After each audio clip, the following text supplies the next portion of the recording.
Students, welcome back to my YouTube channel Ashish Sharma physics Pathshala. आज हम इस चैप्टर का लास्ट टॉपिक पढ़ेंगे, आवेशित चालकों के संयोजन में आवेशों का पुनर्वितरण। देखिए, ये हमारे पास कोई दो गोलीय चालक है, एक ये गोलीय चालक है और दूसरा ये गोलीय चालक है। क्लियर?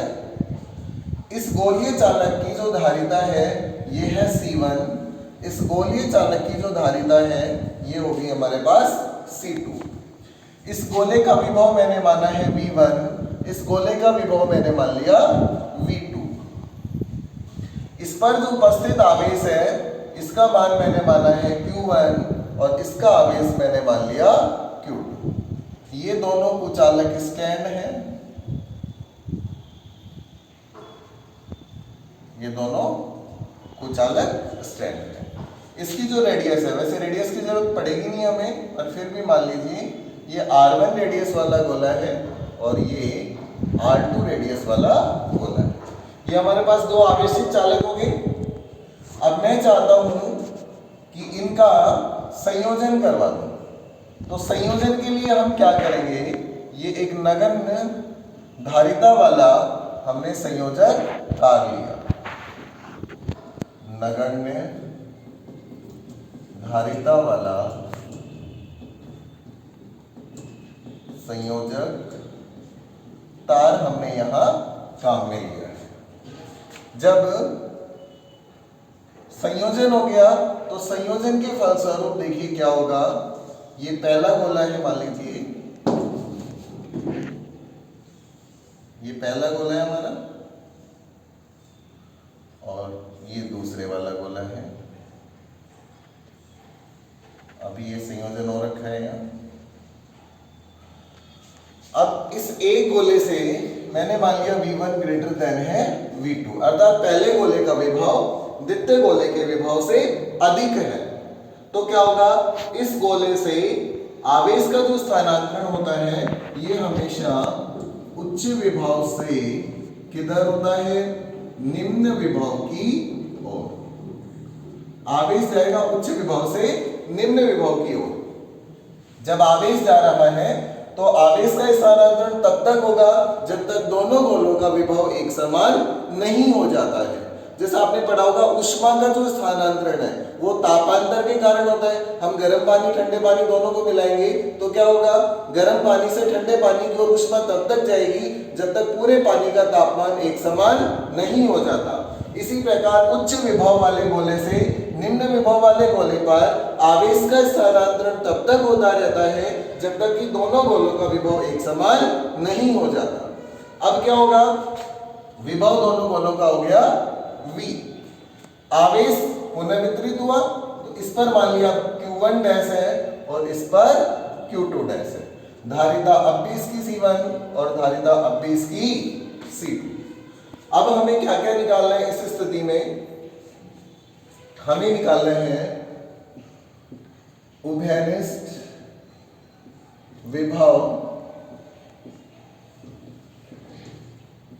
आवेश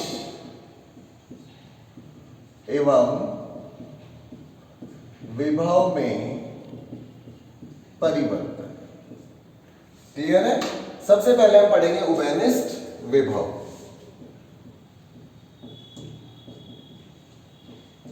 देखिए, उभयनिष्ठ विभव के लिए हम क्या करेंगे, हम आवेश संरक्षण का नियम लगाएंगे। आवेश संरक्षण के नियम से, आवेश संरक्षण का नियम कहता है कि संयोजन से पूर्व कुल आवेश बराबर संयोजन के पश्चात कुल आवेश। संयोजन से पूर्व कुल आवेश कितना है, इन दोनों गोलों का आवेश देख ले, C बराबर Q अपॉन V, तो यहां से Q बराबर कितना आ जाएगा, CV। पहले गोले के लिए Q1, Q1 का मान कितना हो जाएगा, C1 V1, तो C1 V1। ऐसे दूसरे गोले पर आवेश C2V2। संयोजन के पश्चात कुल आवेश, ये संयोजन के बाद है। अगर हमें Q1 डैश निकालना है, आप ऐसे भी लिख सकते हैं कि Q1 प्लस Q2 बराबर Q1 dash plus Q2 dash. ये संयोजन से पूर्व आवेश है, ये संयोजन के बाद आवेश है। Q1 का मान C1V1, Q2 का मान C2V2। Q1 डैश का मान कितना हो जाएगा C1V और Q2 डैश का C2V। तो C1V1 plus C2V2, V common ले ले दोनों में से, C1 प्लस C2। हमें तो उभयनिष्ठ विभव चाहिए, तो V बराबर क्या आ जाएगा C1V1 plus C2V2 upon C1 plus C2। ये हमारे पास क्या होता है उभयनिष्ठ विभव, अर्थात संयोजन के पश्चात दोनों गोलों का विभव इतना हो जाएगा C1V1 plus C2V2 upon C1 plus C2। Next हमें निकालना है आवेश। तो देखिए आवेश के लिए हम क्या करेंगे, हमें Q1 डैश चाहिए। Q1 डैश की वैल्यू कितनी आ रही है हमारे पास C1V, यही तो आ रहा है।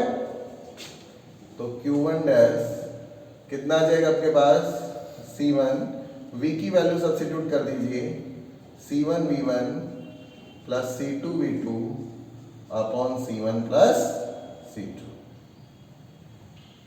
ये आपके पास Q1 डैश आ गया। मान लीजिए ऐसे Q2 डैश कितना आ जाएगा C2V C2 C1V1 plus C2V2 upon C1 plus C2। ये Q1 डैश आ गया, ये Q2 डैश आ गया। इन दोनों का अनुपात निकाल के देखें एक बार हम,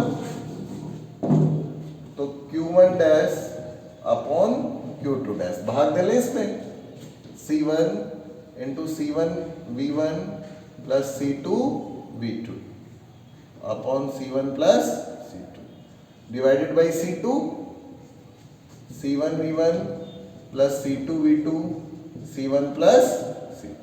देखिए दोनों सेम सेम आ रहे, इससे कैंसिल हो जाएगा। तो Q1 Q2 dash C1 upon C2, इसका मतलब Q1 dash ratio Q2 dash is equal to C1 ratio C2। अर्थात संयोजन के पश्चात जो आवेश होता है वो उनकी धारिताओं के अनुपात में होता है। जिस चालक की धारिता जितनी अधिक होगी उस पर उपस्थित आवेश का मान भी उतना ही अधिक होता है। अर्थात संयोजन के पश्चात चालकों पर उपस्थित आवेश उनके धारिताओं के अनुपात में होता है। अब हम चेक कर लेते हैं विभव में परिवर्तन। देखिए विभव में परिवर्तन कैसे चेक करेंगे,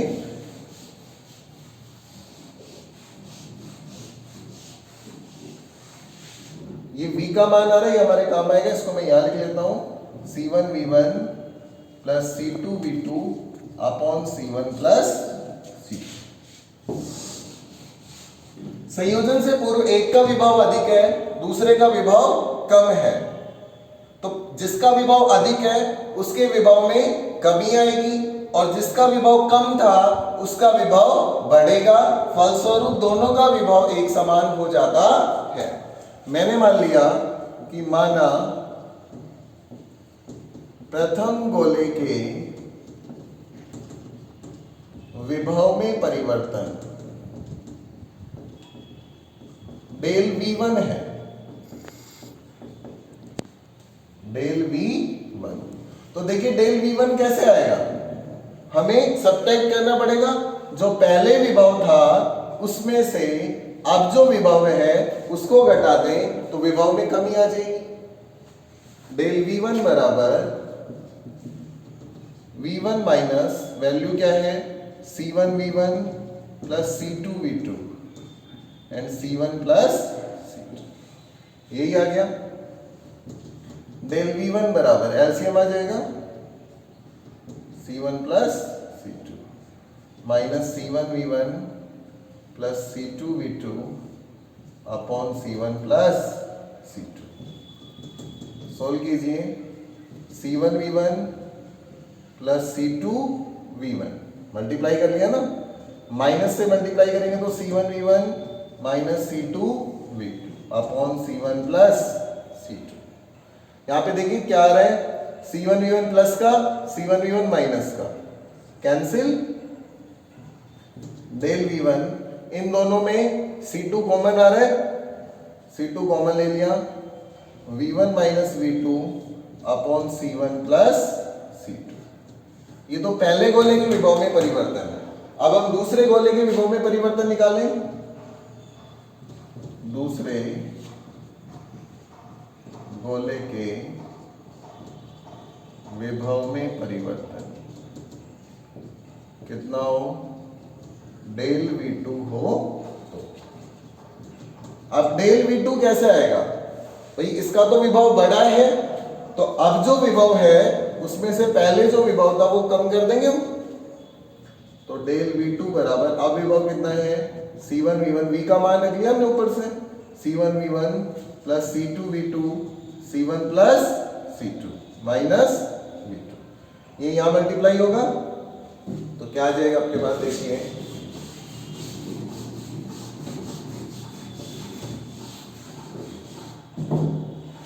del V2 is equals to C1V1 plus C2V2 minus V2 C1 plus C2 upon C1 plus C2।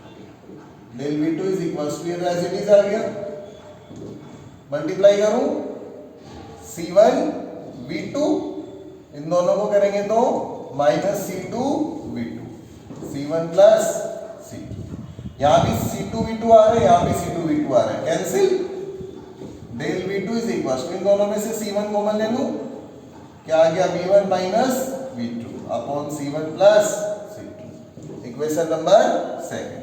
हमें तो अनुपात देखना है, तो समीकरण 1 में 2 का भाग लेने पर डेल V1 आ रहा है हमारे पास C2 V1 minus V2 and C1 plus C2 upon del V2 का जो मान है वो आ रहा है 11 है ना, C1 V1 minus V2 and C1 plus C2। देखिए ये दोनों सेम आ रहे हैं, एक दूसरे से क्या हो जाएंगे, कैंसिल आउट, तो del V1 upon del V2 C2 upon C1, या इसी को मैं क्या लिख सकता हूं कि del V1 ratio del V2 C2 ratio C1। इसका मतलब जो विभव में परिवर्तन है,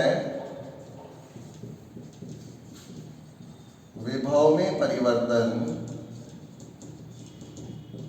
धारिताओं के व्युत्क्रमानुपाती होता, जबकि आवेश का क्या रहता, समानुपाती। आवेश में डेल, आवेश में Q1 डैश अनुपात Q2 डैश बराबर क्या रहता, C1 अनुपात C2, यहां उल्टा आ रहा है, डेल V1 अनुपात डेल V2 बराबर C2 अनुपात C1। तो विभव में जो परिवर्तन है वो धारिताओं के क्या होता है, व्युत्क्रमानुपाती होता है। अब इसमें बच गई ऊर्जा हानि, जो नेक्स्ट क्लास में करेंगे।